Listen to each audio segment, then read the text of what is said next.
오늘 본문은 아브라함과 사라 사이에서 아들 이삭이 태어나는 이야기입니다. 특히 하나님께서 아브라함에게 약속하신 말씀이 성취되는 이야기입니다. 창세기 11장 30절을 보면 사라는 본래 임신하지 못하는 사람이었습니다.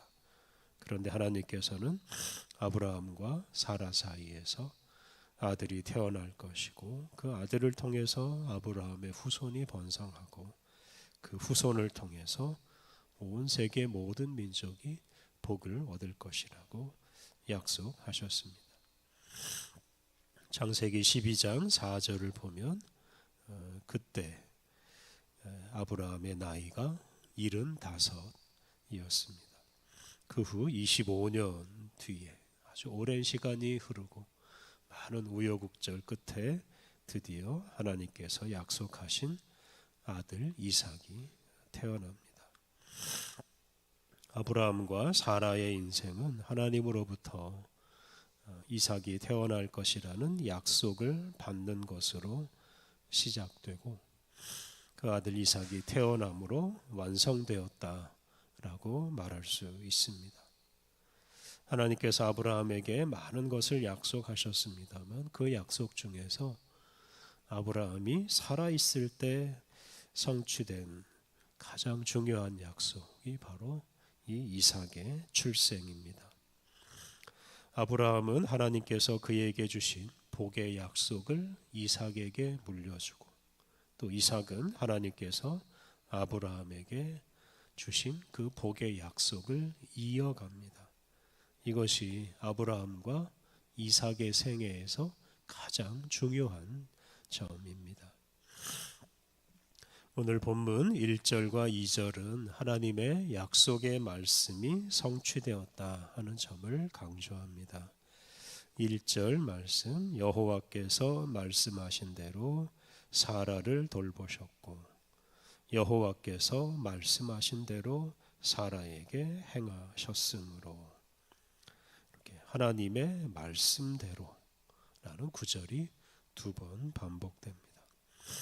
사라는 본래 임신할 수 없는 여자였습니다. 그런데 하나님께서 그 사라를 당신의 말씀대로 돌보셨고 또 그가 아들을 낳을 것이라고 말씀해 주셨습니다. 그리고 그 말씀대로 이삭이 태어났습니다. 이삭은 하나님께서 아브라함과 사라에게 말씀하신 대로 태어난 하나님의 말씀의 열매입니다. 이삭은 사람의 어떤 육체적인 힘이 아니라 하나님의 말씀의 능력으로 태어난 사람입니다. 우리가 그동안 묵상한 것처럼 아브라함이 하나님으로부터 이 약속의 말씀을 받은 뒤에 참 많은 일들이 있었습니다. 연약한 아브라함은 하나님의 말씀을 의심하고 엉뚱한 일을 벌이기도 하였습니다. 하지만 하나님은 변함이 없는 분이고 하나님의 말씀도 변하지 않기에 하나님께서 하신 그 약속의 말씀이 그대로 이루어졌습니다. 2절 사라가 임신하고 하나님이 말씀하신 시기가 되어 노년의 아브라함에게 아들을 낳으니 하나님께서 창세기 18장 10절에서 이삭이 태어날 시기를 말씀하셨습니다. 그리고 그 시기가 되었을 때 이삭이 태어났습니다. 이삭의 출생의 모든 과정이 하나님의 말씀대로 이루어졌습니다. 3절 아브라함이 그에게 태어난 아들 곧 사라가 자기에게 낳은 아들을 이름하여 이삭이라 하였고 창세기 17장 19절에서 하나님은 아브라함에게 장차 태어날 아들의 이름을 이삭이라고 하라고 하셨습니다. 아브라함은 그 하나님의 말씀에 순종해서 아들 이름을 이삭이라고 하였습니다. 이렇게 이삭은 하나님의 말씀대로 태어났고 또 하나님의 말씀을 따라서 이삭이라고 불리게 되었습니다. 4절 그 아들 이삭이 난 지 8일 만에 그가 하나님이 명령하신 대로 할례를 행하였더라. 이 할례에 관한 명령은 창세기 17장에 나옵니다. 그때 하나님께서는 장차 이삭이 태어날 것을 예고하면서 아브라함과 아브라함의 온 집안 사람들이 할례를 받아야 한다고 말씀하셨습니다. 특히 그 시대, 그 당대 사람들뿐만 아니라 그 집안에서 태어날 후손들도, 미래 세대까지도 다 할례를 받아야 된다라고 말씀하셨습니다. 아브라함은 그 하나님의 말씀대로 이삭이 태어난 지 8일 만에 이삭에게 할례를 행했습니다. 이렇게 이삭은 하나님의 말씀대로 태어났고 아브라함은 하나님의 말씀대로 이삭을 양육하였습니다. 아브라함이 하나님의 말씀에 이렇게 순종함으로써 그에게 약속하신 말씀이 앞으로 이삭과 그의 후손을 통해서 계속 실현될 것을 기대하게 되었습니다. 5절부터 7절까지 말씀은 그 태어난 아들 이삭의 이름의 기원에 대해서 말합니다. 5절 아브라함이 그의 아들 이삭이 그에게 태어날 때에 100세라. 이삭이 태어날 때 아브라함의 나이가 100세였습니다. 일반적으로 보면 거의 불가능한 상황에서 이삭이 태어난 것입니다. 앞서 말씀드린 대로 하나님의 능력이 아니었으면 이삭은 태어날 수 없었습니다. 사라가 임신을 할 수도 없었습니다.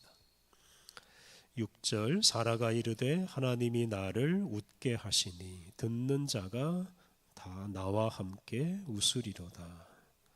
세번역 성경 사라가 혼자서 말하였다. 하나님이 나에게 웃음을 주셨구나.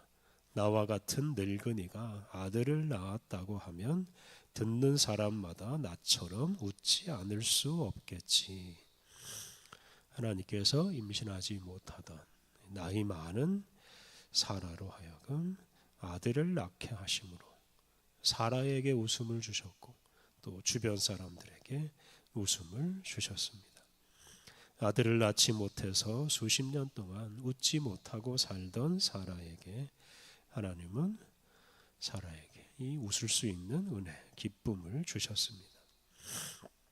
사라뿐만 아니라 사라의 주변 사람들도 나이 많은 사라가 아들을 낳은 것을 보고 기뻐하고 웃었습니다. 하나님께서 당신의 말씀의 능력으로 이렇게 많은 사람에게 웃음과 기쁨을 주셨습니다. 이삭이라는 이름의 뜻이 웃음인데요.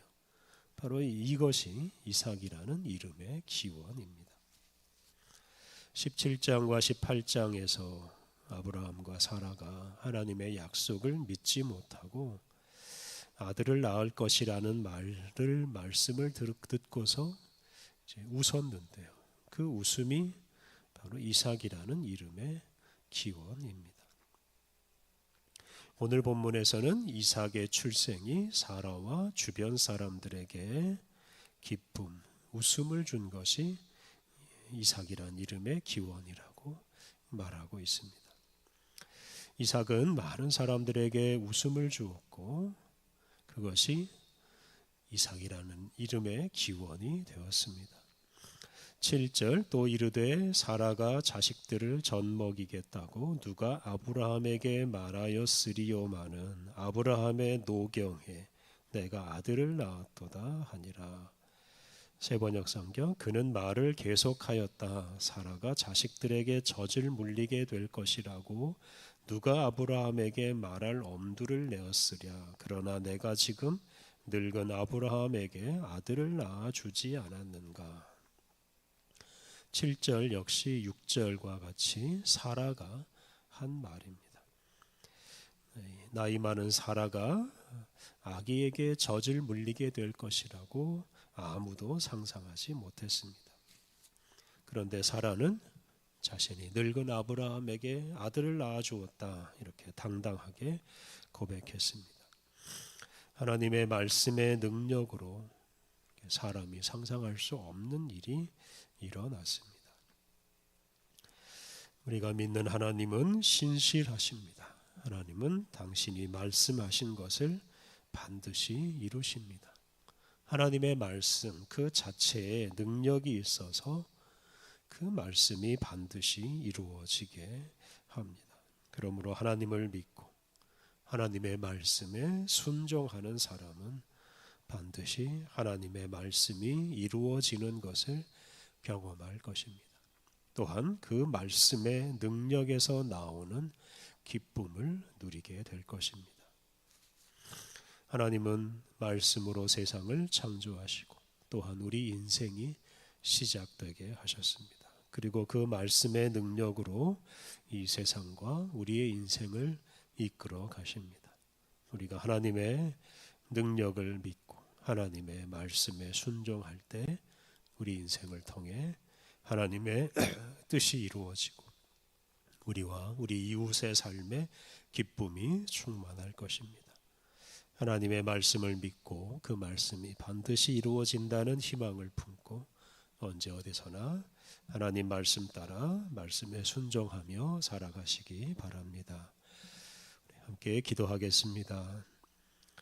우리에게 능력의 말씀을 주신 하나님 감사합니다. 주님의 말씀은 헛되지 않고 반드시 이루어지오니 주님의 말씀의 능력을 확신하고 돈이나 정욕에 이끌려 살지 않게 하옵소서. 오직 주님의 말씀에 순종하게 하옵소서. 주님의 말씀의 능력으로 우리 인생이 아름답게 완성되고 주님의 뜻이 이루어질 것을 굳게 믿고 항상 말씀에 순종하게 하옵소서. 은혜로우신 하나님, 우리에게 새로운 날을 주시니 감사합니다. 우리의 마음과 뜻을 다해 우리에게 주어진 시간을 사용하며 우리에게 주시는 주님의 말씀에 순종하게 하옵소서. 언제 어디서나 우리와 동행하시는 주님과 오늘도 온종일 함께하며 주님과 함께 거룩하고 복된 하루를 살게 하여 주옵소서. 오늘 모든 일정을 주님께 의탁하오며 예수님의 이름으로 기도드립니다. 아멘.